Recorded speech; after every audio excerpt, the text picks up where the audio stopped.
Bisa Pak. Oh ya, Iya, Put, Pak. silakan Put, duduk Put. Gimana Putri? Izin Pak. Kabarnya sehat? Alhamdulillah. Apa kira-kira yang perlu didiskusikan atau ada yang perlu ditanyakan? Ya Pak, Oke. izin saya ingin bertanya Pak, sekaligus ingin memperdalam ilmu saya mengenai tupoksi kami dalam penanganan perkara pertanahan seperti itu. Iya.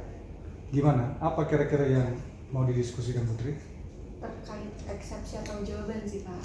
Eksepsi atau jawaban? Iya. Kendala Putri di mana kira-kira dalam mengerjakannya? Saya ingin meminta tips dan trik Bapak nih Pak dalam membuat eksepsi. Kira-kira gimana Pak tips dan trik yang mudah saya pelajari dan saya ingat dalam membuat jawaban sehingga penanganan perkara pertanahan itu dapat berjalan secara maksimal Pak. Oke. Jadi yang pertama yang perlu kita ingat bahwa eksepsi itu kan memang kita perlukan dalam pembuatan jawaban. Ya, mungkin Putri sudah pernah ya membuat konsep jawabannya.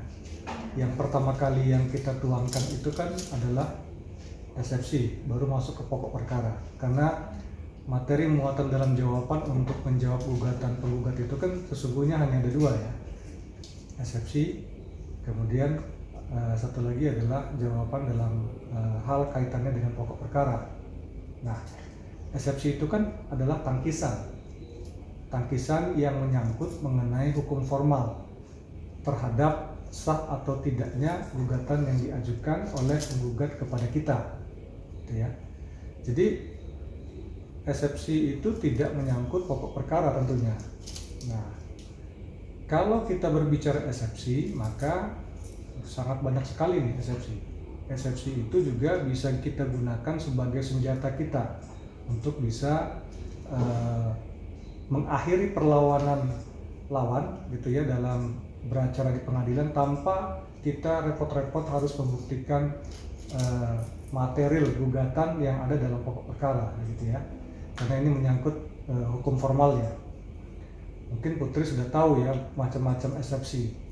Ada eksepsi kompetensi absolut ya terkait dengan kewenangan untuk mengadili, ada eksepsi kompetensi relatif terkait dengan wilayah atau lokus diajukannya gugatan, ada eksepsi litis pendendi ya bahwa perkara itu tidak boleh diajukan bersamaan dengan perkara lainnya, itu litis pendendi. Ada eksepsi kurang pihak, konsortium, litis konsortium gitu ya. Kemudian ada eksepsi kurang pihak, kemudian ada yang dia tidak memiliki kualitas untuk mengajukan gugatan atau istilah lainnya tidak memiliki legal standing ya. Nah, ini macam-macam ya yang bisa kita jadikan sebagai senjata kita. Tipsnya bagaimana? Tipsnya yang pertama, kita tentu harus membaca secara utuh ya gugatan yang diajukan oleh penggugat. Ya.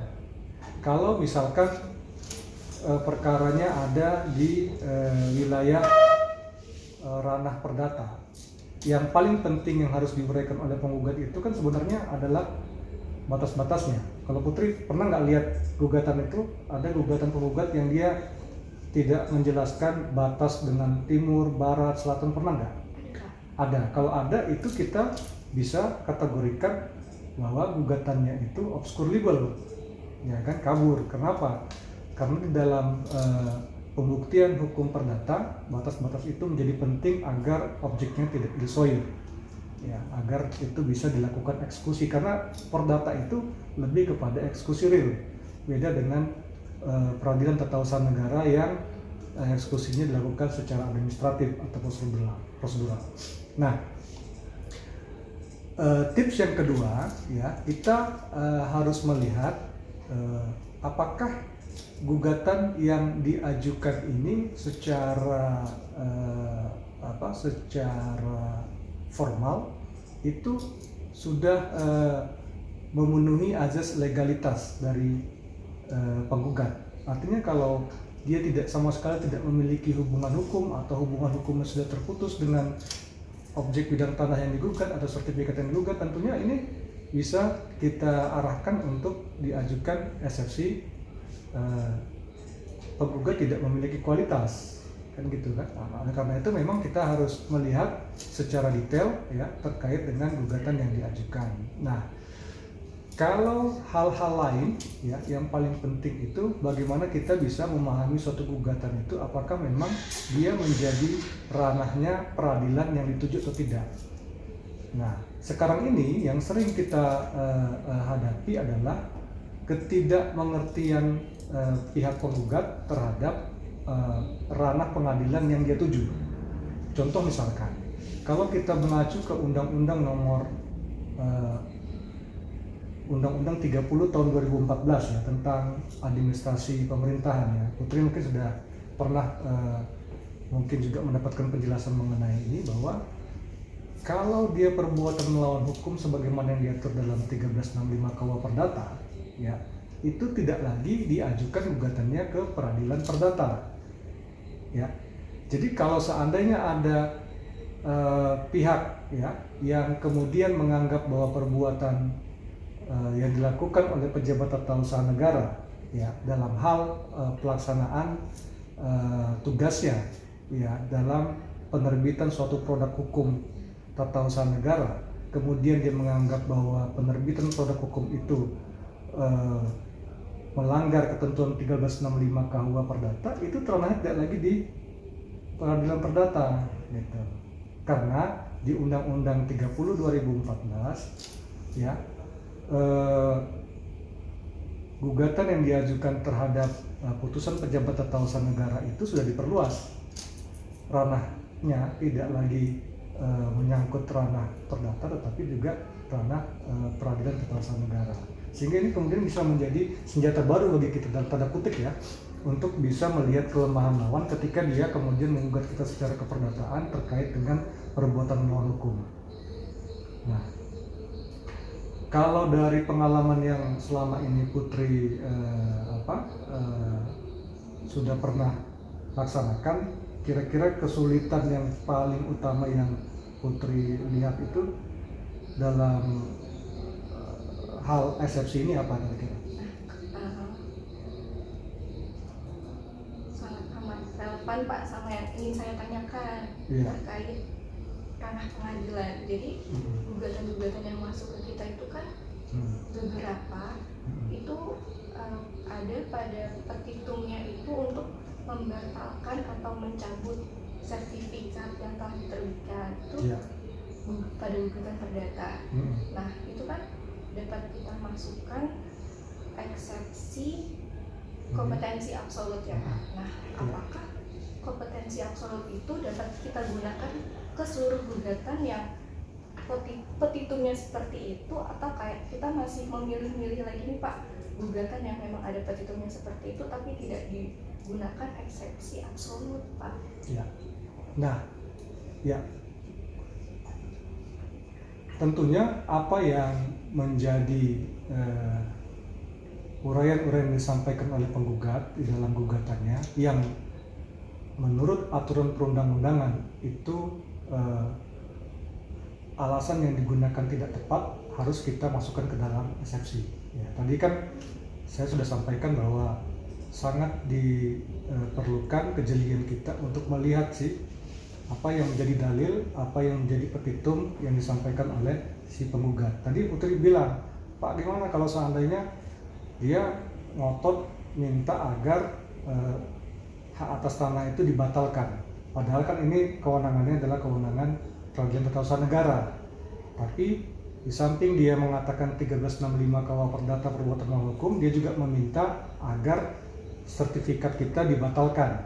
Ya, tentunya ini bisa kita jadikan sebagai bahan kita untuk menyusun eksepsi, Putri. Jadi ini bisa kemudian Putri kembangkan untuk disusun dalil-dalilnya, disusun argumentasi hukumnya sesuai dengan peraturan perundang-undangan, atau yang paling penting itu selain peraturan perundang-undangan adalah jurisprudensi.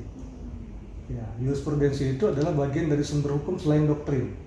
Jadi untuk melawan argumentasi yang disampaikan oleh si penggugat, kita bisa menggunakan peraturan perundang-undangan yang berlaku, bisa menggunakan jurisprudensi, bisa menggunakan doktrin, ya. Oleh karena itu memang diperlukan kemampuan, pengetahuan dan wawasan yang lebih luas terkait dengan referensi-referensi yang saya sebutkan tadi. Contoh misalkan, banyak jurisprudensi yang menyatakan bahwa gugatan-gugatan seperti itu sebenarnya itu bisa dieksepsi dengan eksepsi kompetensi absolut, karena sesungguhnya tidak tepat kalau dia mengajukan gugatannya itu ke peradilan perdata, harusnya itu menjadi ranahnya peradilan tata usaha negara. Nah, kita kuatkan argumentasi kita dengan referensi-referensi berkaitan dengan hal tersebut, misalkan tadi dengan memakai Undang-Undang 30 2014 atau memakai Perma 2 2019 tentang tindakan faktual, ya. Kemudian kita bisa menggunakan jurisprudensi putusan-putusan pengadilan yang pada intinya menyatakan bahwa gugatan-gugatan seperti itu menjadi kewenangan peradilan lain, gitu ya. Nah, tidak hanya berlaku di peradilan perdata ke TUN, demikian juga sebaliknya TUN ke perdata. Kalau misalkan dia gugat TUN tapi materi secara petitum gugatannya, ya, mengarah kepada persoalan kepemilikan, ya, kita bisa kemudian melakukan eksepsi absolutnya ke peradilan negeri, gitu ya, untuk diperiksa di peradilan negeri karena itu menjadi kewenangannya pengadilan negeri. Jadi ini banyak sekali. Coba nanti Putri cari referensi, ya. Ya, ini saya juga kasih tugas sama Putri, mungkin bisa ambil referensi dari manapun, gitu ya. Coba nanti Putri himpun seluruh eksepsi yang bisa digunakan dalam hukum acara di peradilan, ya. Kemudian coba case yang sedang Putri tangani, nanti Putri kaitkan dengan eksepsi-eksepsi tadi, kemudian dicarikan dasarnya, kemudian coba dimasukkan itu eksepsi itu. Nanti kita diskusikan lagi apakah memang eksepsi-eksepsi itu masuk, ya, atau sesuai atau relevan digunakan terhadap gugatan yang diajukan. Ya, ini untuk mengasah kemampuan kita agar kita bisa lebih jeli. Nah, kenapa penting? Karena tanpa kita membuktikan secara material apakah produk kita itu benar penerbitannya atau tidak, ya kan? Kalau di dalam eksepsi kita sudah menangkan, artinya pengadilan sudah memutuskan bahwa eksepsi yang kita ajukan itu dikabulkan, maka kita tidak perlu lagi, ya, mengeksplor lebih jauh terkait dengan materi gugatan yang kita jawab dalam jawaban kita. Nah, itu ada lagi mungkin yang mau ditanyakan, Putri? Dari itu udah cukup sih, sudah menjawab pertanyaan yang saya bingungkan. Iya, ya, nanti itu tugas Putri, nanti coba dicari seluruh referensi, ya, bisa ditanya sama yang lebih senior, sama Pak Rizky, sama Bu Farin, sama Bu Rahmi, ya kan, gimana pengalaman-pengalaman yang sudah pernah dilakukan selama di persidangan terkait dengan eksepsi. Karena sekali lagi memang ini dibutuhkan banyak pengetahuan dan wawasan terkait dengan hal itu.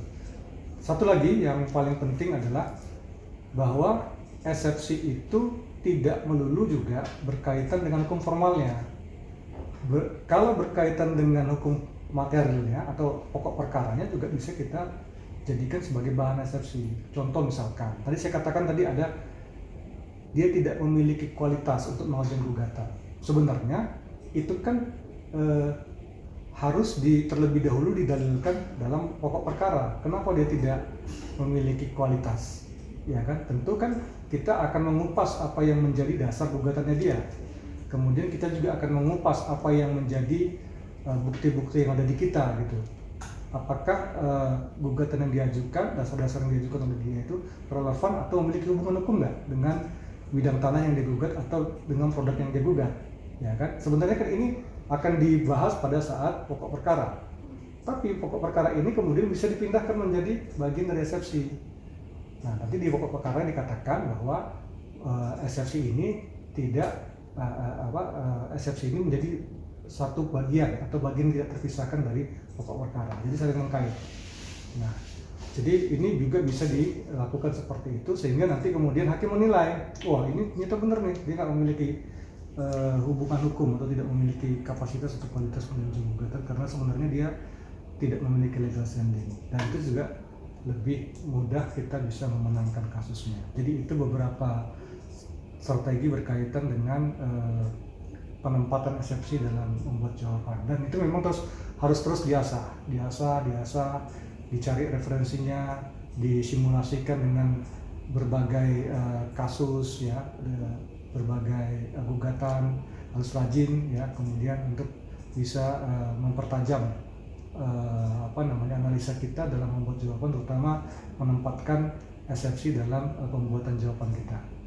Itu Putri, mungkin ada lagi mungkin yang mau ditanyakan atau nanti bisa sambil berjalan ya, terus nanti dilihat referensi-referensinya, kemudian coba terus dikerjakan apa yang menjadi tupoksi Putri. Mungkin kalau diberikan tugas untuk membuat draft atau naskah jawaban, nanti bisa kemudian dieksplor terus dan ditanyakan kalau memang ada hal-hal yang ingin ditanyakan yang masih belum dimengerti.